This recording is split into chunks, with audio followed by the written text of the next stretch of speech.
வணக்கம் நண்பர்களே. இன்றைக்கி நம்ம பார்க்க போகிற டாபிக் என்னுடைய பர்சனல் எக்ஸ்பீரியன்ஸ்லேருந்து. இப்போ ஒருத்தர் வேலைக்கு போயிட்டாங்க அப்படின்னா, இல்லை கல்யாணம் ஆச்சு அப்படின்னாக்க, ஒரு 2-3 வருஷத்தில் கேட்கக்கூடிய ரொம்ப மோஸ்ட் காமனான கேள்வி, ரொம்ப இரிட்டேட்டிங்கான கொஷின். அது என்ன? தம்பி, நீ எப்பப்பா வீடு வாங்குவ? வீடு வாங்குறதுன்றது ஒரு மிகப்பெரிய டெசிஷன். இந்த கன்ஃபியூஷனில் நிறைய பேர் இருக்காங்க. மற்றவங்க கேட்குறாங்கன்றது மட்டும் இல்லாமல் இதே கன்ஃபியூஷன் நமக்கும் இருக்குது. ஏன்னா ரெண்டெல்லாம் ஏறிக்கிட்டே போயிட்டுருக்கு, ப்ராப்பர்ட்டி ப்ரைஸும் ஏறிக்கிட்டே போயிட்டுருக்கு. நம்ம வாங்கலாமா வேணாமா? இது ரொம்ப ஒரு கன்ஃபியூஷனான ஒரு டெசிஷன். இந்த மாதிரியான ஒரு கன்ஃபியூஷனான டெசிஷனை நம்ம எப்படி எடுக்கிறது அப்படிங்கிறத பற்றி தான் இந்த வீடியோவில் ஒரு எடுத்துக்காட்டோடு நம்ம பார்ப்போம். சரி, இப்போது முதல்ல இப்போ நீங்கள் வீடு வாங்கினீங்கன்னாக்கா மோஸ்ட்லி லோன் எடுத்து தான் வாங்குற மாதிரி இருக்கும் யங் ப்ரொஃபஷனல்ஸ் எல்லாம். இதை நான் ஒரு எக்ஸாம்பிளுக்கு, இப்போ சென்னையில் ஒருத்தர் இருக்கிறாரு, ரமேஷ் இல்லை சுரேஷ்னு வச்சுப்போமே. ஒரு சோழிங்கநல்லூரில் வீடு வாங்கணும்னு நினைக்கிறாரு. 80 லட்ச ரூபாய்க்கு வீடுன்னு வச்சுப்போமே. 20% டவுன் பேமெண்ட் 16 லட்சம் ரூபா. அப்போ லோன் எவ்வளோ? 64 லட்சம் ரூபா. இப்போ இன்ட்ரெஸ்ட் ரேட் 8-9%, ஆவரேஜாக 8.75% போட்டிருக்கேன். 20 வருஷம் லோன் டென்யூர்னா மாத இஎம்ஐ பார்த்தீங்கன்னாக்கா 56,700 ரூபா. ஸோ இவர் மொத்தம் 20 வருஷம் கட்டக்கூடிய தொகை 1.36 crores. சரிங்களா? 80 லட்சம் ரூபா உங்களுக்கு வீடு, 16 லட்சம் கொடுத்தாச்சு. ஆனால் இவர் எடுத்த லோனுக்கு டபுள் மடங்குக்கு மேலே இவர் மொத்தம் கட்டுறாரு. சரிங்களா? இதில் 72 லட்சம் உங்களுக்கு இன்ட்ரெஸ்ட் வட்டிலே போகுது. இது உங்களுக்கு வேஸ்ட் இல்லையா? பார்ப்போம். இப்போது இந்த ஒரு டிசிஷனை நம்ம எடுக்கணும் அப்படின்னாக்க நம்ம ஸ்டாக் மார்க்கெட்லேருந்து கற்றுக்கணும். இதுக்கு ஒரு புதுசாக ஒரு டேர்ம் இருக்குது. ஜென்ரலாக யூஎஸ்லலாம் யூஸ் பண்ணுவாங்க. இது ப்ரைஸ் டு ரெண்ட் ரேஷியோ அப்படின்னு சொல்லுவாங்க. ப்ரைஸ் டு ரெண்ட் ரேஷியோனா என்ன சார்? இப்போ அந்த வீட்டோடைய விலையை ஒரு வருஷத்தில் எவ்வளோ வாடகை வருதோ அதுலேருந்து நம்ம வகுத்தா என்ன ரேஷியோ வருதுன்னு பார்ப்போம்.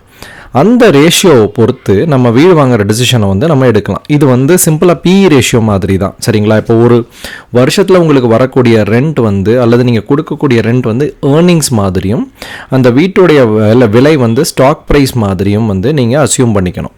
இப்போ இந்த எக்ஸாம்பிள் எடுத்துப்போமே. ஒரு வேளை இந்த சோழிங்கநல்லூரில் வாங்கக்கூடிய வீட்டுடைய மாத வாடகை 25,000 ரூபா அப்படின்னு நம்ம வச்சுக்கிடுவோம். 25,000 ரூபான்னு வச்சோம்னா வருஷத்துக்கு 3 லட்சம் ரூபா. வீட்டோட விலை எவ்வளோன்னு பார்த்தோம்? 80 லட்சம். ஸோ 80 லட்சத்தை 3 லட்சத்தால் வகுத்தோம் அப்படின்னாக்கா கிட்டத்தட்ட 27 ரேஷியோன்னு வருது. 27 ரேஷியோ அப்படிங்கிறது பிஇ ரேஷியோட நம்ம கம்பேர் பண்ணி பார்ப்போம். ஜென்ரலாக நம்ம என்ன சொல்லுவோம்? பிலோ 20னா ஃபேர் வேல்யூ அப்படின்னு சொல்லுவோம். பிலோ 10, பிலோ 15னா நல்ல குட் வேல்யூ அப்படின்னு சொல்லுவோம். அதே போல் தான் இது அபவ் 25 இருக்கிறதுனால இது கொஞ்சம் எக்ஸ்பென்சிவ். சரிங்களா? இதில் நல்ல வேல்யூ கிடைக்காது.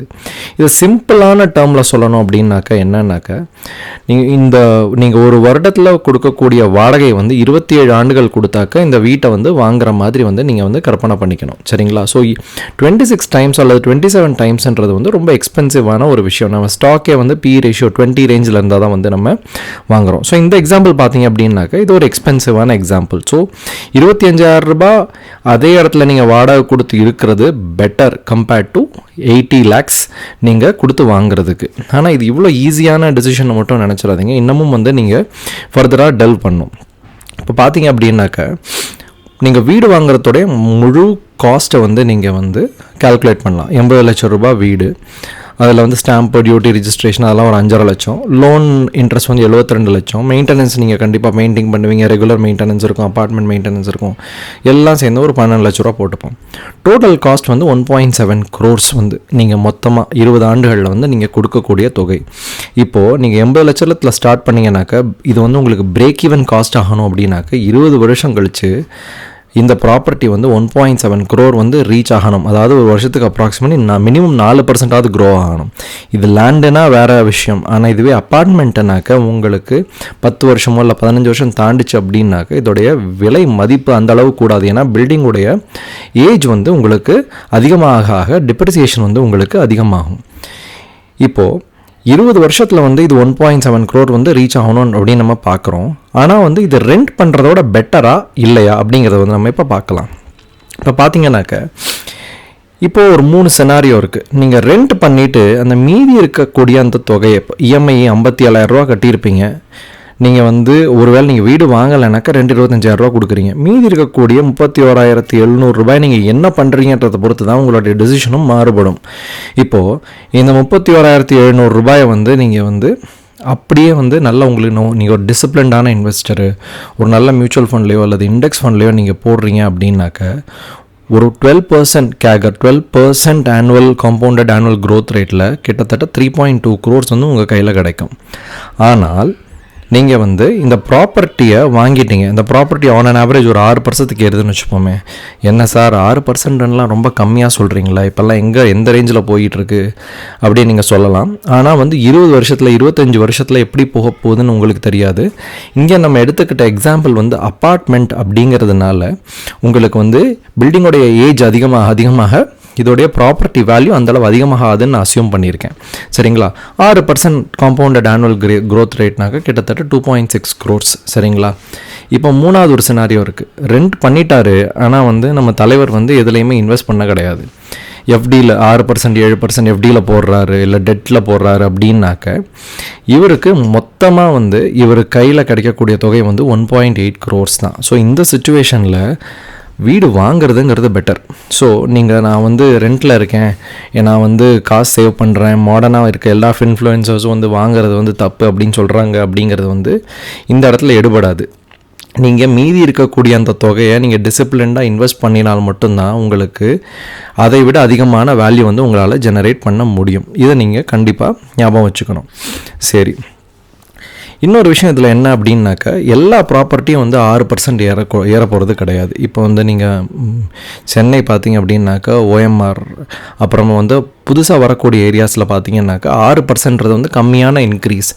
யூஸ்வலாக வந்து 10% 12% சமயத்தில் வந்து பூமில் போச்சுன்னாக்கா ஒரு வருஷத்துக்கு 15% கூட இன்க்ரீஸ் ஆகும். ஸோ 20 வருஷம் ரேஞ்சில் வந்து கிட்டத்தட்ட 10% கூட இன்க்ரீஸ் ஆகலாம். ஸோ உங்களுக்கு வந்து இந்த அப்ரிசியேஷன் ரேட்டை பொறுத்து தான் வந்து நீங்கள் டிசைட் பண்ணணும். 6%ன்றது ஃப்ளாட்டாக டிசைட் பண்ணக்கூடாது. சரிங்களா? இன்னொரு விஷயமும் இருக்குது, எந்த மாதிரியான பில்டர், அப்புறம் வந்து அது என்ன ஏரியாவில் இருக்குது, தண்ணி வருதா, எல்லாத்தையும் பொறுத்து தான் வந்து உங்களுக்கு வந்து இன்க்ரீஸ் வந்து அதாவது இந்த அப்பார்ட்மெண்ட்டோடைய அப்ரிசியேஷன் ரேட் வந்து நீங்கள் டிசைட் பண்ணணும். சரிங்களா?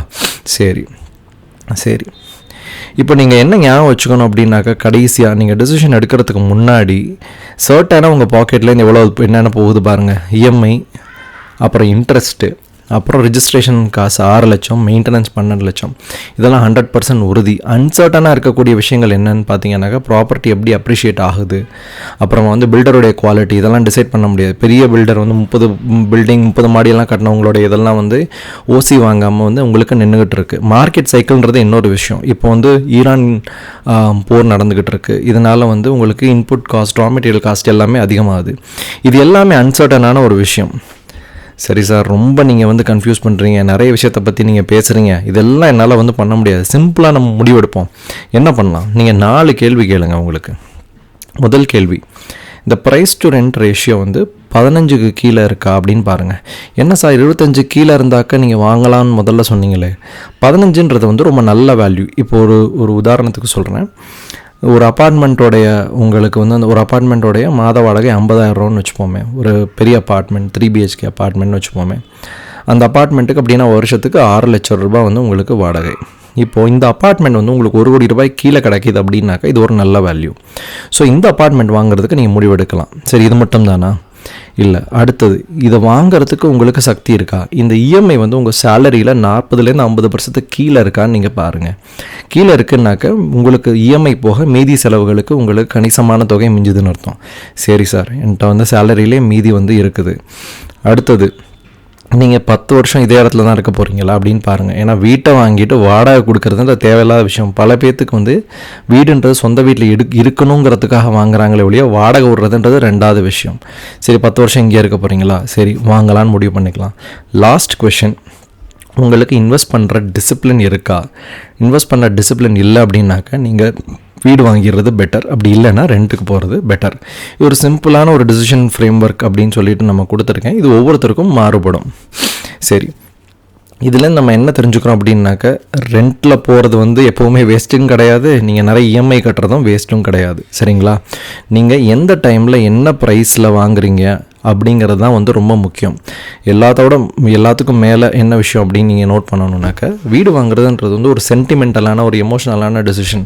நிறைய பேர்த்துக்கு வந்து சார் நான் பிறந்ததுலேருந்தே வந்து சொந்த வீட்டில் இருந்ததில்லை, சொந்த வீட்டில் இருக்கணும், எங்கள் அம்மா அப்பாவை வச்சு பார்க்கணும், அதனால் எவ்வளோ நாள் நான் வாங்கிடுவேன் அப்படின்னு சொல்லிட்டு யோசிப்பாங்க. ஸோ அந்த எமோஷனை நீங்கள் உள்ளே விடாமல் உங்களுடைய ஃபினான்ஸுக்கு ஏற்றபடி சரியான முடிவு எடுக்கணுங்கிறது தான் எங்களுடைய இந்த வீடியோவுடைய குறிக்கோள். சரி, நீங்கள் வீடு வாங்கிட்டு இருக்கீங்களா, இல்லை வாங்குகிற ப்ராசஸில் இருக்கீங்களா, இல்லை வாங்கி முடிச்சுட்டு இஎம்ஐ கட்டிகிட்டு இருக்கீங்களா? கமெண்ட் பண்ணுங்கள், என்ன ரேஞ்சில் இருக்குது, உங்கள் வீட்டோடைய அந்த ப்ரைஸ் டு ரெண்ட் ரேஷியோ என்ன அப்படிங்கிறத வந்து கமெண்ட் பண்ணுங்கள். இந்த வீடியோவை வீடு வாங்கணும் அப்படின்னு முடிவு பண்ணியிருக்கோம் உங்கள் நண்பர்கள்ட்ட ஷேர் பண்ணுங்கள். இந்த வீடியோ பிடிச்சிருந்தா எங்களுக்கு ஒரு லைக் கொடுங்க. நன்றி.